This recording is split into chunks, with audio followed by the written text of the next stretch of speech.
Hi, everyone. I'm Larry Taylor, spiritual director at theunstuckspirit.com.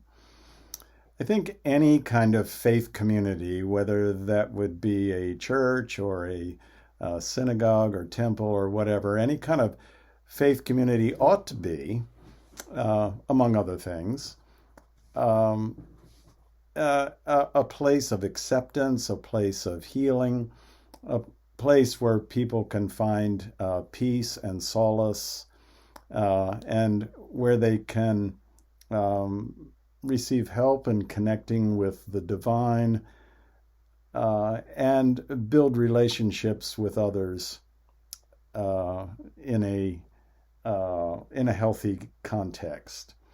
Also, I think those faith communities should always have a positive impact on their immediate surroundings.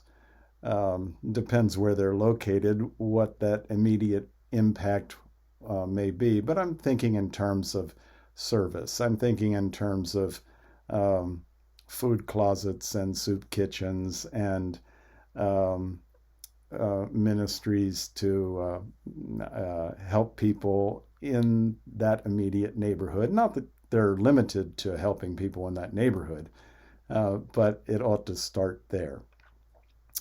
Healthy faith communities do those things. Sadly, there are also some unhealthy, some dysfunctional faith communities that wind up hurting people, that wind up causing trauma in people's lives. And it comes from various sources. You know, we've heard a lot about uh, clergy abuse. You hear a lot about people in religious leadership living hypocritical lives, letting people down with their behavior.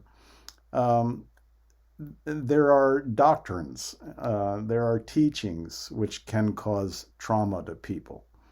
For example, if you had um, uh, you know, a strictly, a very strict fundamentalist type faith community, and they're preaching that homosexuality is a sin and all homosexuals are going to go to hell and they're going to be tortured forever and that kind of thing.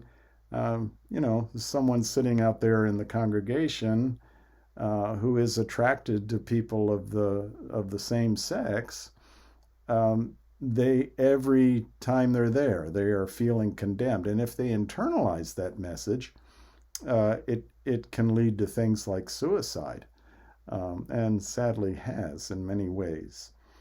Um, eh, Churches can cause trauma by promoting, not just churches, but primarily I'm thinking of North American churches, can promote trauma by um, uh, supporting Christian nationalism and conflating um, a conservative brand of politics with faith in God. There's a lot of different ways that churches, and I would guess synagogues, temples too, wind up hurting people. Um, and some of those hurts are very, very deep. Um, in most cases, I strongly suspect that nobody meant to hurt anybody, that wasn't what they set out to do. But nevertheless, people do get hurt. Um, Another group of people that very often get hurt, at least by Protestant churches, um, are the pastors themselves. There are many, many um, pastors who have gotten kicked out, who have lost their jobs, who have been mistreated by congregations because of somebody didn't like the way they preached or didn't like a particular thing, program that they were promoting or whatever. It can get so very petty. And so I've over the years dealt with a fair number of pastors who have experienced church trauma, as well as members of congregations as well. Um, if you have been traumatized by a faith community one way or another, um, I would encourage you, please don't just throw the baby out with the bathwater and have nothing to do with faith and nothing to do with God.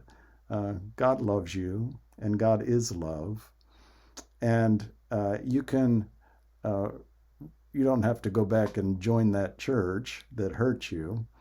But you can heal from that church trauma, and you can come out a stronger, more spiritual person on the other end. That's one of the things that I try to help people with as a spiritual director. God bless you. Take good care of yourself.